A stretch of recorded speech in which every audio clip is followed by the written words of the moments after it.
Hi friends, and welcome to Happy Planned Homeschool. In this video, we're going to talk all things activity books and things that I hope will keep my kids busy this summer without having to turn on the TV.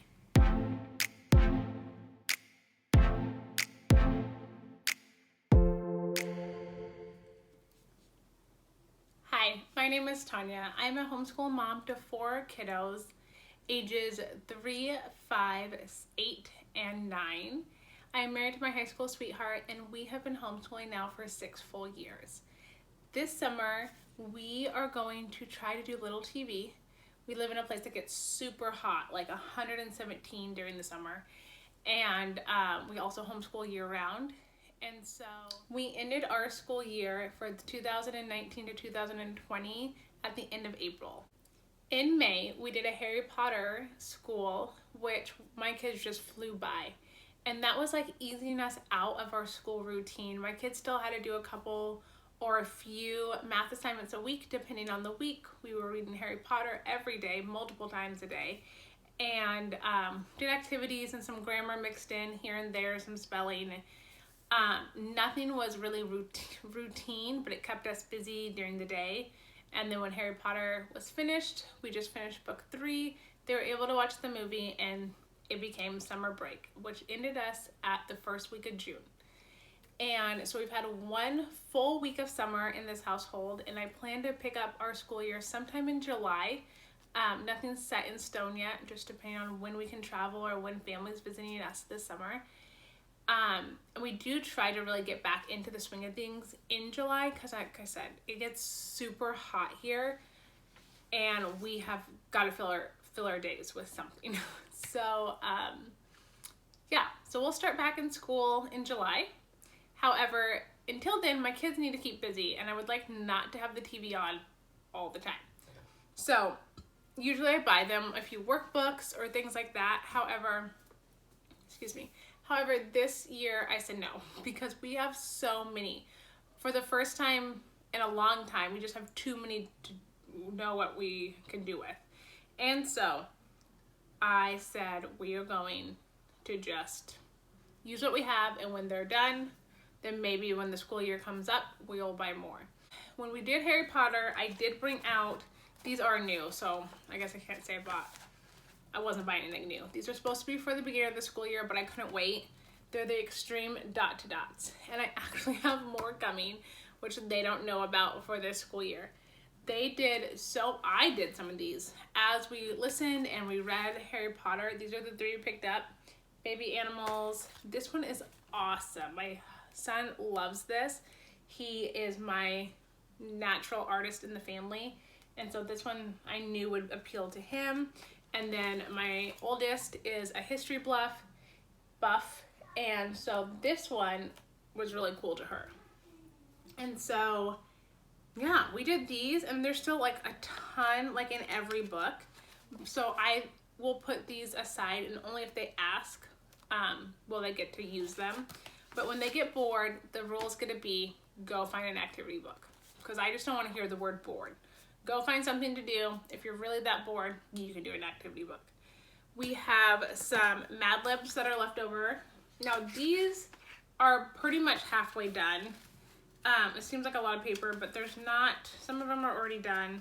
We just have Star Wars and a unicorn one and mermaids. And so there's these that they can do, and sticker books. Now here's our current stack of sticker books and maze books from Usborne Books and More. A lot of these are reusable. And so this last week when I told the kids go do a sticker book, they picked up all the reusable ones, which is fine. But then I'm like, do I really get rid of them? Like, how does that work? So I have some transfers and funny faces. Now this one, my 3-year-old loves this book. It's actually her second one this school year. And again, another fairy book. It's reusable. But then some of these are not. And so I'm trying to get them to use the ones that are not reusable. Because some of these have literally a few pages in them. Like we've done that one. And then like we've done that. So A lot of them are half done, and I just want them to finish them.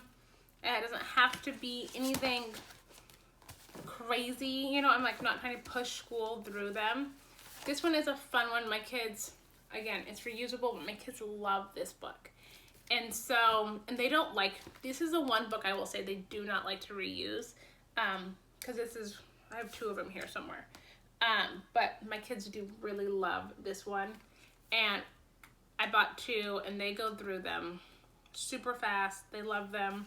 I love that it teaches them on the side kind of how to do some to give them ideas. Let's see, what else do we have here? Oh, our maps. So these are also fun because my kids will race and then they'll check their work. And these are really just for my bigs that are 8 and 9. So those are all the big books we have. Now let's talk about all the little books. These are great for car rides if your kids don't get sick. My older 2 do get sick. However, they always ask for a Dramamine so they can do stuff in the car, which I'm usually happy to oblige because it keeps them quiet and they don't get as sick as they would if they didn't have it.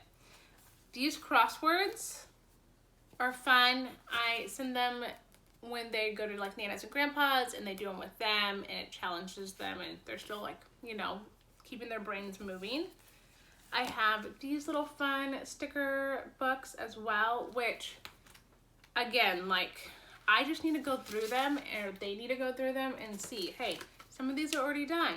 When it's finished, we can toss it and you can let me know, but they're not getting anything new. Again, secret codes. Sometimes my older 2 will race. They're not getting anything new. It's my plan this year. Then I have brain puzzles and I have the math puzzles. And it's like getting in school when they really aren't getting in school. The new one I did pick up because it was new to Usborne is pencils, papers, and games.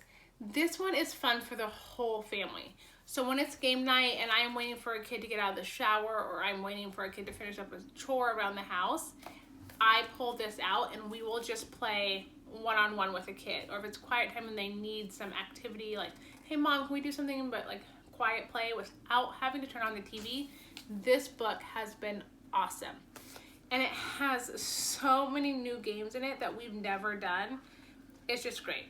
Like some of them I don't even understand all the way, but it's just been a great addition to our activity books. And so that's what we're gonna do this summer. I'm gonna try all of June and then through that first week of July. As of right now, we're gonna have family come and visit during the 2nd or the 3rd week of July is the plan. We just don't know which week yet, depending on work schedules. And so I will not start school until they leave. And I want to make sure I have all my stuff as mom planned, prepped, and ready for the next school year before they come so I can really have a vacation as well. And I'm really looking forward to that. And I'm really just looking forward to our relaxed schedule. It's gonna really be get up, go with the flow kind of a day. If they want to get up and swim after breakfast, they can. It's super hot here. And so when we want to be outside, we really try to be outside in the morning before it hits the high hundreds and is 117. That way we can enjoy somewhat of the outdoors before we come inside, and then we'll do activity books. There's still games and my kids will have reading time. I just won't be assigning reading. I will just give them, you got to read for 20 minutes and that will be a quiet time during the day, and then they get to choose what they want to read. As well as we always are playing games, like board games. We'll have puzzles going. My middle daughter has been asking to do a big kid puzzle, and we have really, really pretty puzzles. I have been on a kick every Christmas to pick up a Thomas Kinkade.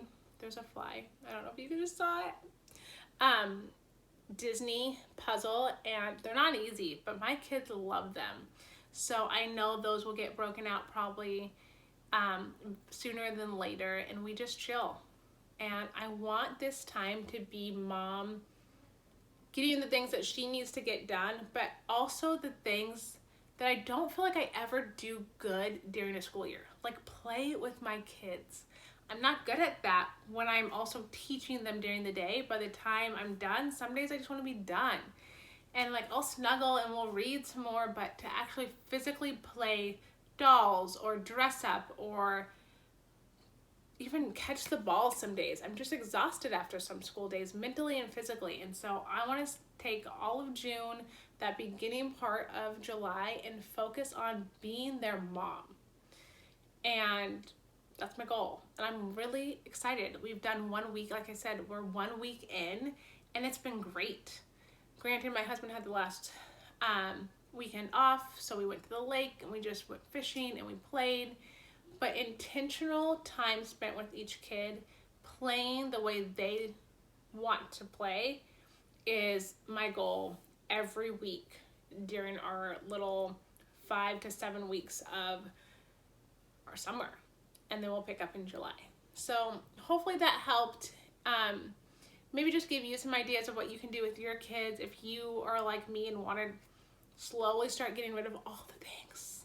I don't know what happened this school year, but we just accumulated all the things. It's time to weed out all the things. And that's my goal this summer, with letting my kids still be kids and mom still getting what she needs out of it.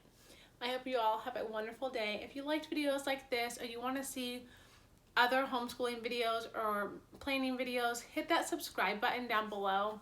I would love for you to become part of my YouTube family, and we'll catch you in the next one. Bye, friends.